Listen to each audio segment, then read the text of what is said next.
Well, hey there. It's another edition of Weekly Reading, and I'm excited for today.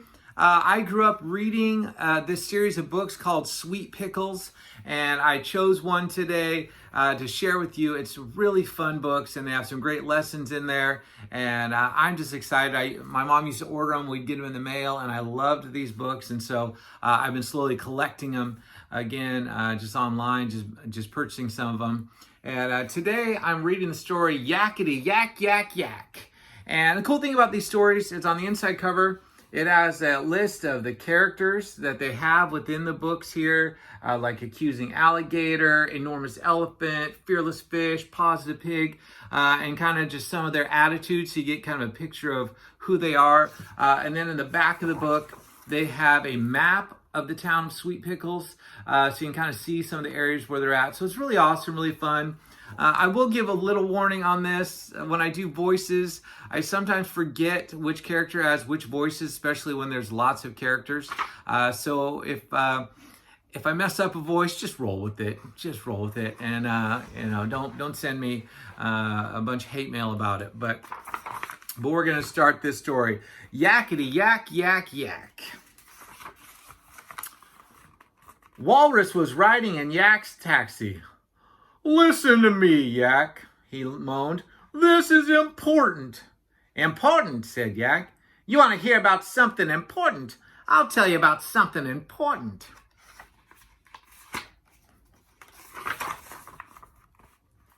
"Yak, stop!" groaned Walrus.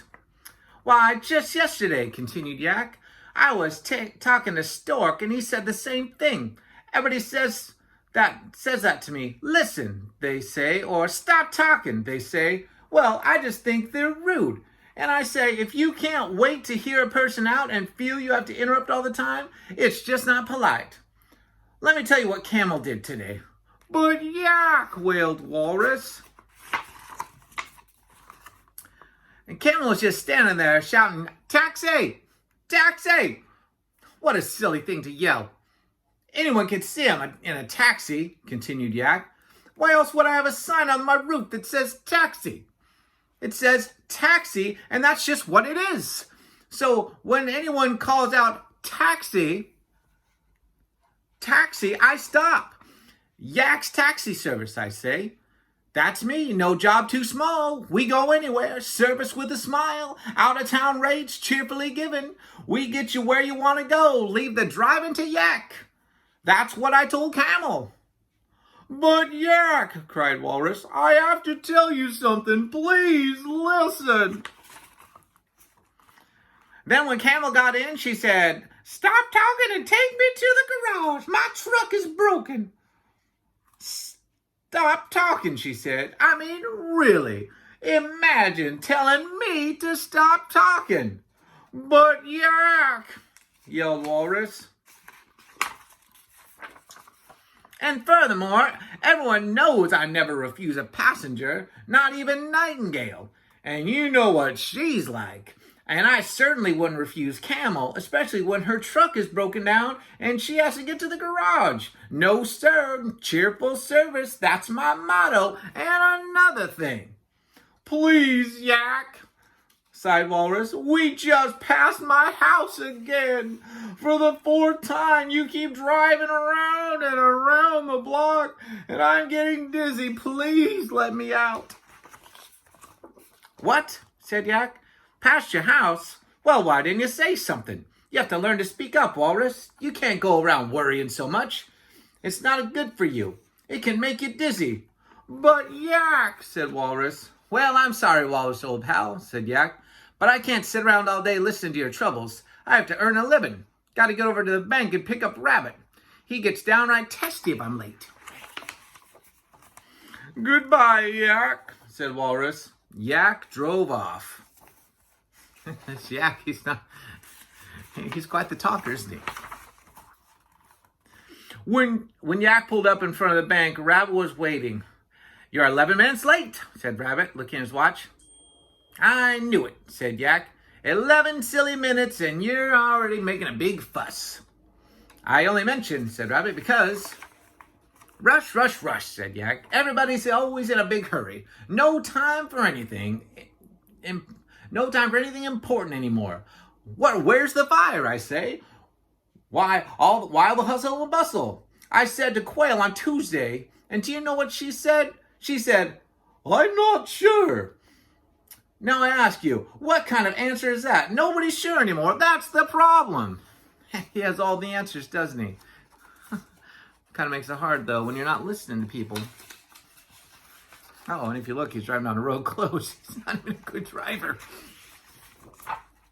Yuck, said Rabbit. The sign said road closed. And that's not the only problem, said Yak. Just look around you. Everybody has problems. Too much, not enough, it's all the same. I was just telling Walrus about what Camel said to me today. Yak, said Rabbit. This road is definitely closed for a reason. Camel just stood there waving her arms and shouting, taxi, taxi, continued Yak. And when she finally got in the taxi, she told me to stop talking. Imagine that. Stop talking. She says to me, folks are always telling me that. I don't understand it. Anyone can see that I'm the most agreeable and that I like a good conversation. I'm not picky. I'll talk to anybody, even Nightingale. And you know what she's like. Would you want to ride in a taxi with him? Does that sound like a fun ride for you? I'll tell you what's bothering me, said Rabbit. See what I mean, said Yak. You've just driven this taxi into a hole, said Rabbit. It's really interesting to find out what kinds of things that bother people, said Yak. This morning, Walrus was really dizzy, and I figured that he worries too much, and that's what causes dizzy spells. And that... Hey, Rabbit, where are you going? As you can see, he's down in a hole. Drove into a hole, didn't even bother. And that's the big trouble with everyone today. They're all in a hurry. Rush, rush, rush. Nobody has time to listen anymore. Listen, did I tell you about Walrus's dizzy spells? It really is serious. And then he got put in Camel's truck. Camel towed him away. And I'm sure he yacked the whole way with Camel. So I hope you enjoyed that. I love these stories. They're so cute. Moral of the story, listen to people. Talk to people. When they talk to you, listen to what they're saying and care about people. Hope you have a great day. And we'll see you next week.